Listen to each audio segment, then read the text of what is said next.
Well, hello everyone. Welcome to Smells Like. I'm Josh. So good to see you. And for this video, I have a little haul to show. I've picked up a few fragrances over the last week or two, most of them for the fall season, and really just trying to get some of the deeper, darker things to wear for fall and winter. And so this is my fall haul.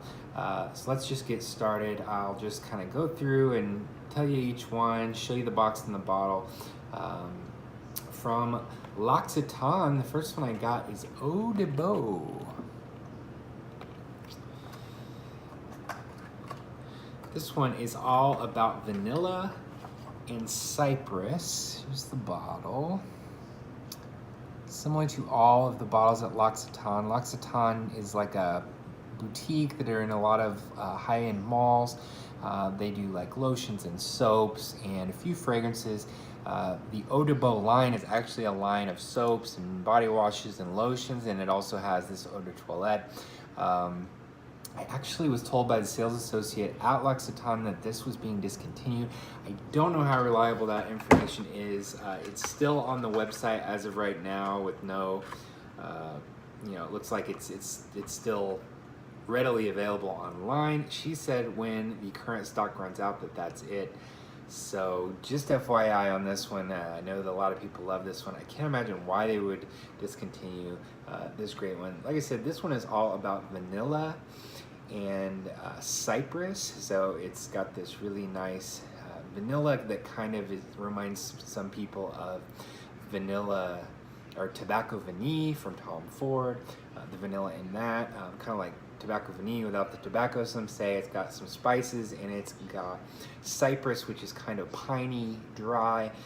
This one's great for cold weather, for the fall, and I'll probably be rocking this one in the winter as well. That piney, slightly piney note along with the vanilla, and some spices really makes this kind of feel like the holiday season. So Eau de Baux from L'Occitane. The next one, really excited about this one.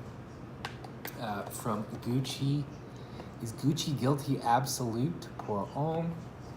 This one, wow, this one is polarizing. One of the new releases since Alessandro Michel became the creative director of Gucci, and he put his name on this release from the Gucci Guilty line. Takes the Gucci Guilty line in a completely different direction. Smells nothing like the other Gucci Guilties or the original. This is all about leather. It's got oud in it. It's kind of stanky. It's leathery. It's raw. Some people hate this stuff. I happen to love it. Gucci Guilty Absolute.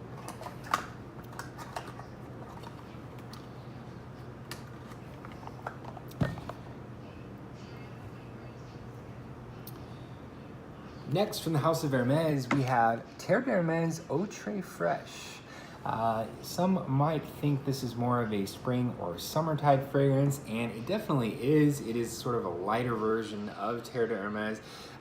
This one was done by Jean-Claude Elena, and it really has his signature thing that I love, the great citruses, bright juicy citruses, great transparent, light, bright feeling, as well as a little bit of like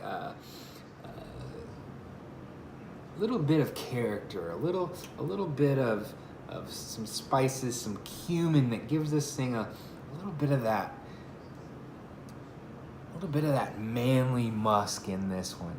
I'm actually surprised that this gets so much praise from a lot of the mainstream reviewers and stuff, because this really doesn't smell mainstream at all. This thing is a masterpiece, easily 10 out of 10 fragrance.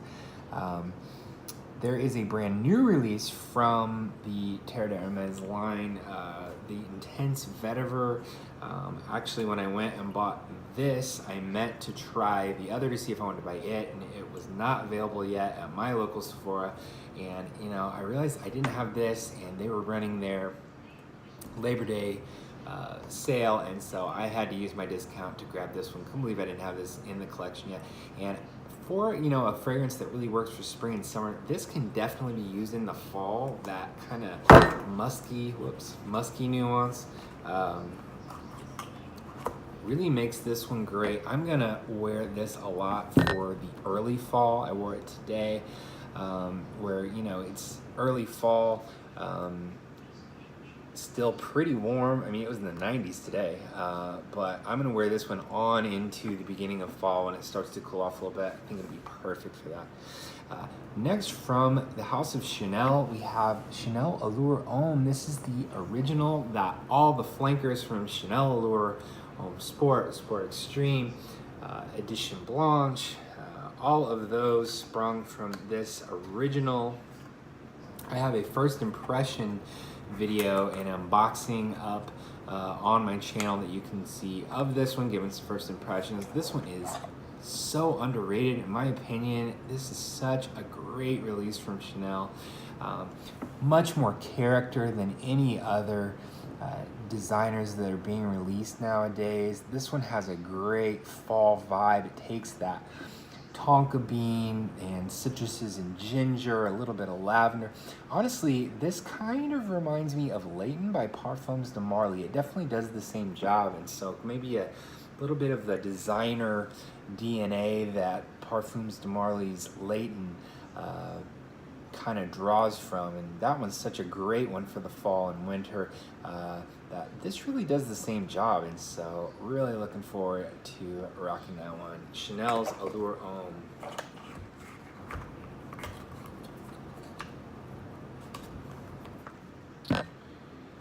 Next, another original from a long line of flankers and an extremely groundbreaking fragrance from the house of Dior. This is the original Dior Homme EDT.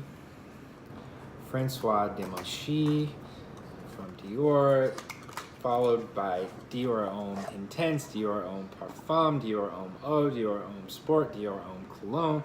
There have been various iterations of this. This is the most modern formulation. It still smells great. This has got iris and woods.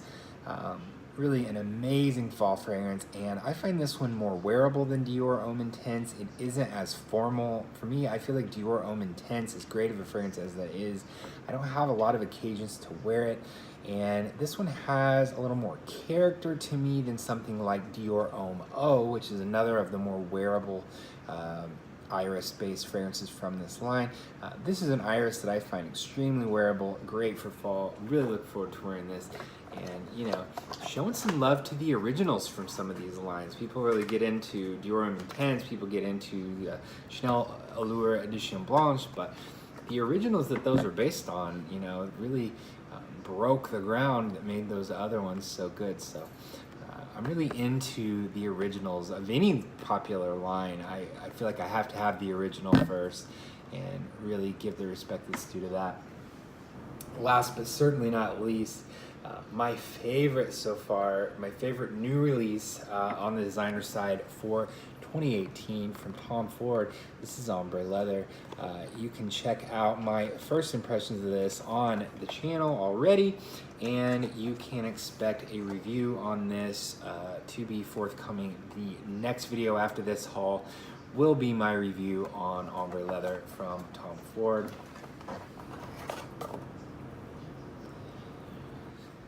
Simple, understated, black bottle here. This one takes that rich, luxurious leather made famous in Tom Ford's Tuscan leather and smooths it out just a little bit, smooths over some of the rough edges, makes this one, don't mind my dog in the background making all kinds of noise. This one a little bit more wearable than Tuscan leather in my opinion, just kind of rounds out those rough edges. This is a gorgeous leather scent, and I will be wearing this a lot this fall. Again, in my opinion, the best new designer release of 2018, Tom Ford's Ombré Leather. So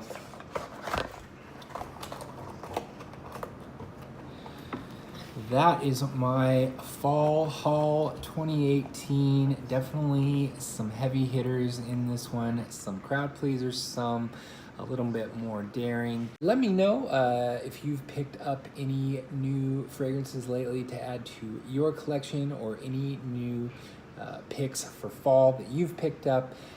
Let me know in the comments. And if you'd like to do this again sometime, go ahead and hit that subscribe button. We'll see you again for another video here on the Smells Like Fragrance channel. Thanks so much for watching.